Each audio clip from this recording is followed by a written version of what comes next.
Hallo und herzlich willkommen zu einer neuen Folge vom Podcast Software Testing.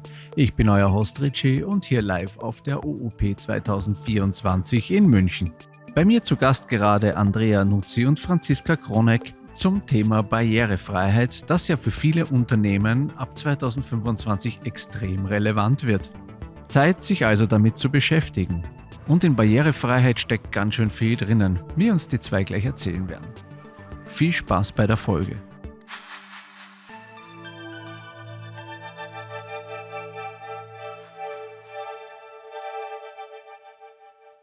Hallo Andrea, hallo Franzi, schön, dass ihr da seid. Ja, schön, dass wir hier sein dürfen. Ja, Hallo. ja, ist hier die OOP 2024 in München. Und ja, der Tag 3 jetzt schon. Man merkt schon, dass langsam bei mir schon mit der Energie, ich muss jetzt schon echt ein bisschen haushalten auch. Aber ich freue mich, dass wir diese Folge hier noch machen können. Ihr habt nämlich ein ganz besonderes Thema, auch was gerade ja auch in aller Munde ist, weil man jetzt da ganz viel machen muss, nämlich Barrierefreiheit. Genau. Ja. Ja, was sind denn da so eure Erfahrungen? Womit beschäftigt ihr euch denn da in dem Kontext? Also das Erste, womit wir uns beschäftigt haben jetzt in letzter Zeit, ist das BFSG. Das ist ein neues Gesetz, das kommt ab 2025. Ab 28. Juli 2025 müssen nämlich ganz viele private Unternehmen erstmals auch in Deutschland Barrierefreiheitsstandards einhalten. Das war vorher nicht so. Und deswegen ist jetzt ein bisschen Eile geboten, weil viele Unternehmen das auch noch nicht auf dem Schirm haben und dann noch nicht gut darauf vorbereitet sind, dass sie jetzt diese Standards dann einhalten müssen ab 25. Die Konsequenzen haben es auch in sich. Das sind Strafzahlungen bis 100.000 Euro, Vertriebsverbote oder auch der Rückruf von Produkten und von Dienstleistungen. Deswegen, genau, das war so die Motivation, dass wir da uns mal mehr mit beschäftigt haben, mit Barrierefreiheit. Ja, also Genau. da wird ja gerade bei vielen wahrscheinlich dann auch ganz schön Aufruhr sein, ne? Also die das jetzt so mitbekommen, also die Webseiten haben oder trifft das nur Webseiten oder auch Produkte? Oder? Ich bin kein Jurist, deswegen so juristische Texte, das müsste man, glaube ich, wirklich jemanden fragen, der Jura studiert hat. Aber ja, es sind auch andere Sachen außer Webseiten. Ja, vor allem elektronischer Geschäftsverkehr, immer wo Geld fließt und immer, wenn es Endkunden betrifft, also nicht B2B, sondern vor allem B2C, da sind sehr, sehr viele Produkte und Dienstleistungen betroffen. Zum Beispiel auch E-Books, Fahrkartenautomaten, alle Automaten, die so rumstehen, Parkautomaten, die Software davon. Genau, solche Sachen. Und was heißt denn in dem Kontext dann barrierefrei? Was muss ich denn machen wenn ich mir meine Website anschaue? Ne? Muss ich echt mal machen. Was heißt denn da barrierefrei? Barrierefreiheit heißt ganz einfach, dass so eine Website oder auch ein digitales Produkt, eine digitale Anwendung einfach und unkompliziert zu benutzen sein muss, egal welche Einschränkungen oder welche Behinderungen ein Benutzer hat. Das ist eigentlich das Grundprinzip, so kann man das ganz leicht erklären. So eine Barriere, das ist ein Beispiel dafür, super kleiner Text auf einer Website. Wenn ich dann Sehschwierigkeiten habe, dann kann ich das nicht gut lesen und dann ist es nicht mehr barrierefrei. Genau. Ja gut, das ist ja aber jetzt natürlich ganz schön viel Aufwand auch für die Unternehmen, da ranzugehen. Ne? Richtig. Also das ist, wenn ihr euch damit beschäftigt, was sind denn so die größten Hürden so im Team? Wie gehen denn Entwickler und Tester so jetzt damit um? Genau das haben wir auch untersucht in unserer Arbeit. So, wir haben wirklich mal gesagt, wir nehmen jetzt die Perspektive ein von den Leuten, die es umsetzen müssen. Das sind vor allem die UX-Designer, die UI-Designer und die Softwareentwickler. Die sind meistens verantwortlich, das umzusetzen. Dann haben wir gesagt, okay, wo drückt denn der Schuh? Was bräuchtet ihr denn? Was sind eure Herausforderungen, wenn es darum geht? Genau, und da haben wir super viele gefunden. Da reicht die halbe Stunde gar nicht, um die alle aufzuzählen. Aber wenn man das mal vielleicht ganz kurz zusammenfasst, dann ist es bei Designern vor allem, dass sie eine Möglichkeit brauchen, Barrierefreiheit von Beginn an irgendwie mit einzubeziehen in ihre Designs. Und das Problem ist, dass die ganzen Standards und Normen darauf nicht ausgelegt sind. Das sind nämlich Erfolgskriterien oder Prüfkriterien. Die helfen Testern super toll weiter. Und Designern aber nicht. So die bräuchten, die müssen wissen, was jetzt wirklich von ihnen erwartet wird, welche Aufgaben sie zu erledigen haben. Und das erfahren sie nicht aus den Prüfkriterien.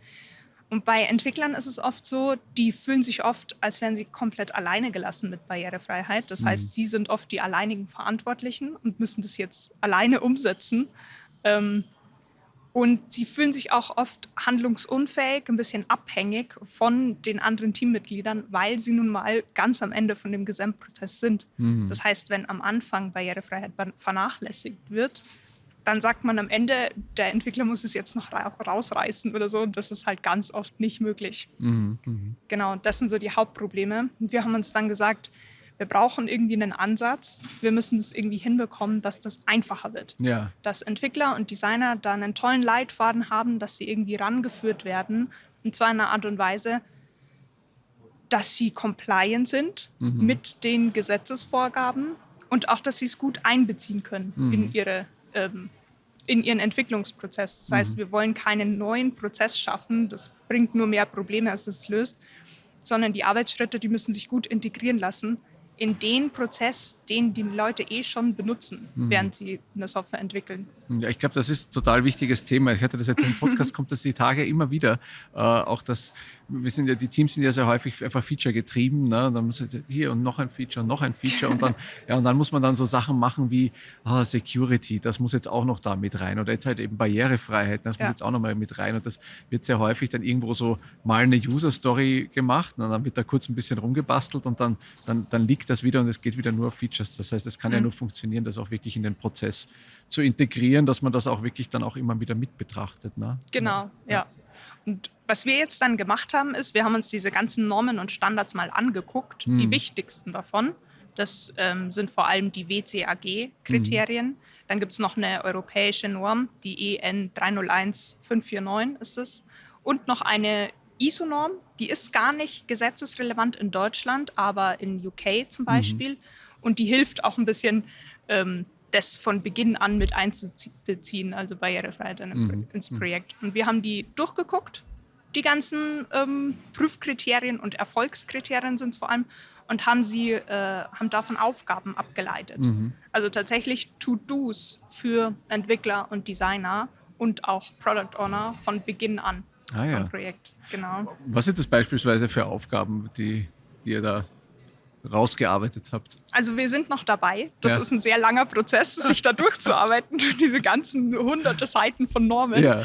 Genau, aber eine Sache ist zum Beispiel, es gibt ein Prüfkriterium oder ein Erfolgskriterium. Die Tastatur oder eine Website, die muss auch mit der Tastatur zu bedienen sein. So, und jetzt hast du aber das Problem, Designer, Entwickler, die wissen jetzt vielleicht nicht, wie das funktioniert. Das baut aufeinander auf. Das heißt, zuerst muss man dem Product Owner oder dem Projektmanager sagen, wir müssen hier ein bisschen Budget und Zeit bereitstellen, vor allem damit die Leute sich auch ein bisschen einarbeiten können in das Thema Barrierefreiheit. Als nächstes ist der UX-Designer dran. Der muss dann die Navigation bestimmen, wie ich oder in welcher Art und Weise ich durchklicke mit der Tastatur durch die Seite. Und dann braucht man am Ende den Entwickler, der sagt, er nimmt jetzt diese Tab-Reihenfolge, die der Designer schon entwickelt hat, und implementiert die noch in den Code. Genau, und so baut das aufeinander auf. Und das sind praktisch 3 Aufgaben für 3 verschiedene Rollen. Die stehen aber alle in einem Erfolgskriterium. Genau. Also ich denke jetzt gerade an den Tester, der hat es ja dann am einfachsten. Der nimmt sich einfach die Norm her und guckt sich diese Erfolgskriterien da durch. Der hat dann gar nicht so viel Aufwand. Ja, genau. Diese Standards und Normen, die sind auch aus Testersicht gemacht. Und das ist halt auch das Problem in den Projekten. Wir müssen es ein bisschen umformulieren, dass es auch für die Designer und für die Entwickler leichter anzuwenden ist. Ja. Genau. Konntet ihr denn das schon ein bisschen verproben auch? Also diese Aufgaben auch mal mit Entwicklern dann auch durchzusprechen, wie die das... Wir sind dabei. Also mit Entwicklern haben wir es noch nicht verprobt. Wir haben es schon mit UX-Designern verprobt. Und die sind ganz angetan. Also die waren ganz begeistert, weil sie jetzt endlich mal eine To-Do-Liste haben und wirklich sagen, okay, jetzt weiß ich, was von mir erwartet wird. Jetzt ist es übertragbar in meinen Arbeitsablauf, in meinen Arbeitsalltag. Genau. Und das hatten sie vorher nicht und das fanden sie ganz toll. Ja. Mit den Entwicklern müssen wir es noch testen. Ja. Was schätzt ihr denn, also wenn ihr jetzt so begonnen damit, ne? Und ich meine, du sagst, die Normen sind auch sehr umfangreich, wie viele Aufgaben werden denn da rauspurzeln? Sind die alle dann auch relevant oder sind die irgendwie gewichtet? Also sie sind schon alle relevant. Es sind momentan 29. 29 Aufgaben, da werden sicher noch ein paar dazukommen. Meine Einschätzung ist momentan, dass es auf gar keinen Fall über 50 werden. Es wird wahrscheinlich in dem Bereich 30 bis 40 bleiben. Also es ist gar nicht jetzt so, ich sag mal, ne, Mörderumfang. Und im Vergleich zu den Kriterien, zu den Erfolgskriterien, da haben wir ja Hunderte. Hunderte Kriterien. Und der Grund, warum es weniger Aufgaben sind, ist, weil viele Guidelines sich in den Aufgaben überschneiden. Das heißt, ich kann zum Beispiel bestimmte Guidelines aus den WCAG nehmen und zusätzlich bestimmte Guidelines aus der europäischen Norm. Und das ergibt dann am Ende alles eine Aufgabe für einen Designer. Genau. Ja, das ist ja nachvollziehbar. Es ist natürlich trotzdem die Frage, wie groß ist dann der Aufwand, diese Dinge umzusetzen. Das kann natürlich schon viel sein, auch bei 29 oder 30 oder 40. Da ist immer die Frage, wie viel Aufwand steckt denn dann dahinter. Das haben wir uns auch angeguckt. Wir haben momentan so eine Einschätzung, also wir versuchen zu jeder Aufgabe einen geschätzten Aufwand mit dazu zu geben. Die Aufgaben, die am allermeisten Aufwand brauchen, da kann man schon mal mit 2 Wochen rechnen. Aber andere Aufgaben sind auch wirklich in 1 bis 3 Tagen erledigt. Genau. Hast du da so Beispiele mal für was schnell geht und was lange braucht? Jetzt natürlich ist es immer vom Kontext abhängig, aber... Ja, zum Beispiel Alternativtexte formulieren. Das ist die Aufgabe vom UX-Designer. Die Alternativtexte für zum Beispiel Grafiken, die müssen ja nicht nur implementiert werden, sondern da müssen die richtigen Informationen drin sein.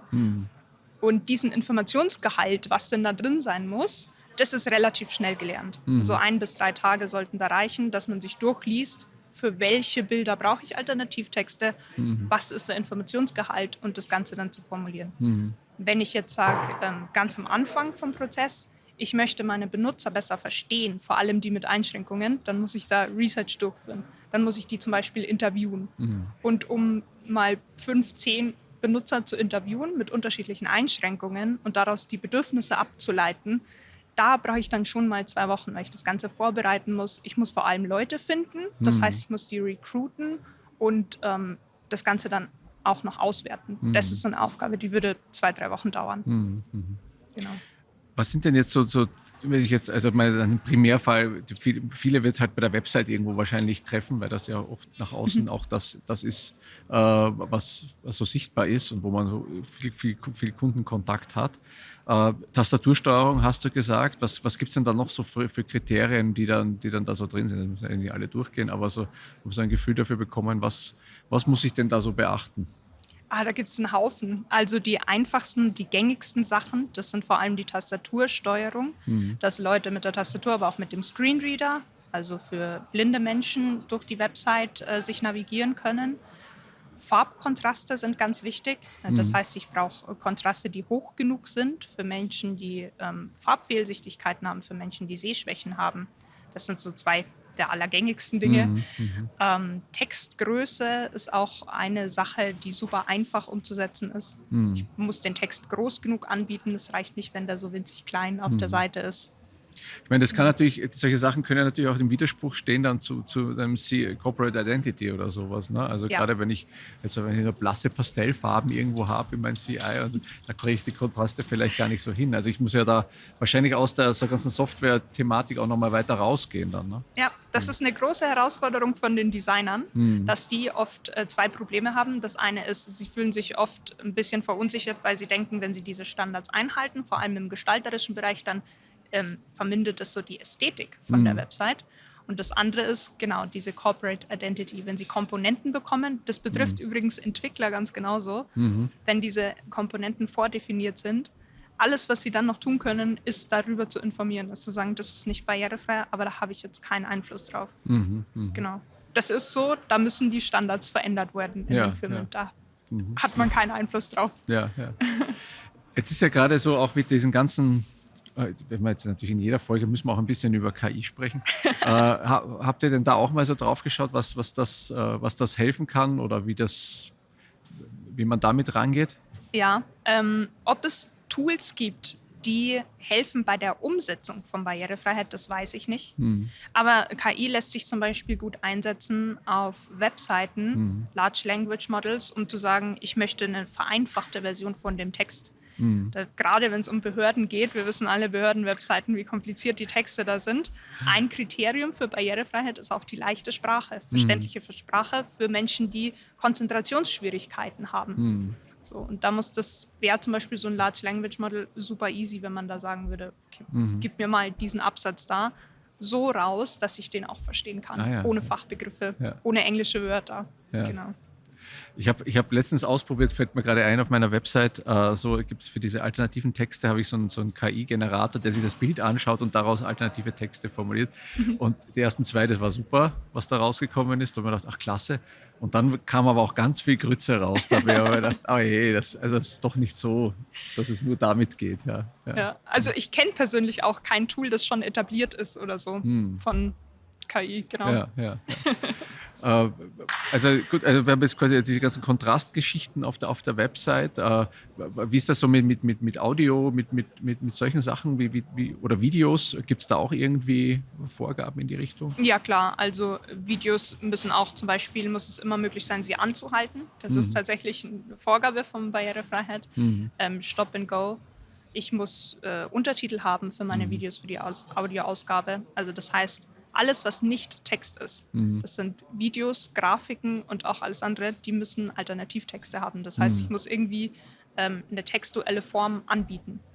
Da gibt es Ausnahmen, die müssen aber dann auch extra deklariert werden, damit so ein Screenreader weiß, wie er damit umgehen kann. Ja. Ich sehe gerade einen Haufen Arbeit auf mich zukommen. Aber ich kann ja dann vielleicht eure Checkliste auch nutzen, eure Aufgabenliste. Ja. Du hast gesagt, ihr seid jetzt da gerade mittendrin in dem Prozess. Was schätzt du, wann wird's, also was habt ihr euch für eine Zeit genommen, da abzuschließen und vor allem dann auch mit den Ergebnissen? Sind die dann öffentlich oder ist das dann quasi nur den Kunden vorbehalten oder den Projekten? Wie geht ihr damit um? Also erstmal, das wird bestimmt noch eine Weile dauern, bis wir da durch sind, weil wir erstmal diese ganzen Aufgaben ableiten müssen. Das ist eine große, super viel Arbeit. Und dann möchten wir das Ganze erstmal verproben. Das heißt auch mal testen, ob es denn tatsächlich was bringt mit Designern und Entwicklern. Und dann nochmal iterieren, das heißt das Feedback mit einarbeiten. Da werden wir vorm Sommer definitiv nicht damit fertig mit dem Ganzen. Und wie wir das Ganze dann veröffentlichen, das wissen wir noch nicht ganz genau. Da müssen wir mal gucken, wie wir das zur Verfügung stellen können. Ja. Genau. Ja gut, wir werden in den Shownotes ja auch eure Kontaktdaten haben. Da der ein oder andere wird melden. Alle, die jetzt Panik haben, die sagen, wir brauchen eure Unterstützung, ihr müsst mir helfen. Ja. Genau. Und das ist ja dann ab Sommer, er sagt ja noch ein Jahr Zeit. Ne? Also was ja Sommer 2025 ist es dann ein Ding. Und es hat natürlich schon ein Gewicht, auch wie, sagen wir mal, schon eine DSGVO, wie diese ganzen Cookie-Geschichten und sowas, ne? Also die ganzen Security-Sachen, schon viel, was da auch gemacht werden muss. Genau. Deswegen haben wir auch geguckt, dass unsere Aufgaben super einfach und verständlich zu verstehen sind. Also da wird niemals was super Kompliziertes drinstehen. Dass der Aufwand sich relativ gering hält. Und dass wir die Informationen dazu, die sind immer so gegeben, dass es der richtigen Person zum richtigen Zeitpunkt im richtigen Umfang zur Verfügung steht. Das heißt, wir werden hier niemanden durch Leitfäden oder durch Kriterien durchleiten, der diese Informationen in dem Moment nicht benötigt für den Schritt. Und eine Sache ist vielleicht auch noch wichtig, vielleicht off-topic ein bisschen, je später ich Barrierefreiheit integriere, desto teurer wird es. So, das ist vielleicht auch noch wichtig zu wissen, wenn ich das von Anfang an mit einplane und mit einbeziehe, dann spare ich mir am Ende einen Haufen Geld. Weil wenn ich eine Website fertig mache und dann mir so einen Test mal holt, so einen BitV-Test, und dann sagt er, das und das und das hast du alles falsch gemacht und musst du ändern, dann kann das durchaus teuer werden. Und oft ist es so, dass es gar nicht mehr so einfach ist, das im Nachhinein barrierefrei zu bekommen und man muss es neu aufsetzen. Das heißt, das Leid kennen wir aus dem Test, ja, mit all diesen nicht funktionalen Dingen. Ne? Man testet am Schluss die Performance, ne? Kommt drauf, die Architektur ist gar nicht so darauf ausgelegt und dann kann man so richtig nochmal rein und das kostet richtig Geld oder Security. Das sind oft diese Dinge, die dann einfach am besten von vornherein schon mit betrachtet werden. Ja. Da kommt viel zu auf die Entwickler. Noch eine Sache, die sie zusätzlich beachten müssen. Auf jeden Fall. Ja, super. Ich danke euch herzlich hier für diesen Einblick. Sehr spannend. Ich glaube, da kommt auf einige auch noch was zu. Ich hoffe, das rüttelt jetzt auch noch mal das eine oder andere Team auf und dann denkt, oh ja, da sollte man vielleicht auch mal was machen. Vielen Dank, dass ihr hier wart im Podcast. Ich wünsche euch noch ganz viel Spaß auf der OOP. Dankeschön. Für den Resttag. Ne? Und bis bald. Mach's gut. Danke. Danke, dass wir hier sein durften und das mit dir aufnehmen durften. Gerne.